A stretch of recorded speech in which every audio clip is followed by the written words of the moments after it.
না, আজকের এই ভিডিওতে আমি কোনো খাওয়ার জায়গা মানে রেস্টুরেন্টের সন্ধান দেব না। বরঞ্চ আজকের এই ভিডিওটা আমার প্রকৃতিপ্রেমী বন্ধুদের জন্য। এই নার্সারিতে ঢোকার জন্য টিকিটের খরচ হবে জনপ্রতি 20 টাকা। এখানে রয়েছে বিভিন্ন ধরনের ফুলের গাছ আর দেখতে পাবে প্রায় 1500 ধরনের এক্সোটিক ক্যাকটাস। পাহাড়ের বুকে এরকম একটা নার্সারি দেখে আমার তো মনটা জাস্ট জুড়িয়ে গিয়েছিল।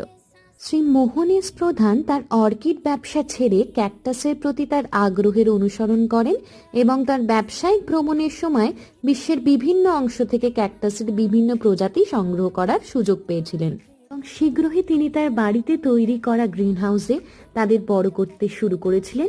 আর সেখান থেকেই 1971 সালে গড়ে ওঠে কালিম্পংয়ের এই বিখ্যাত নার্সারি পাইন ভিউ নার্সারি।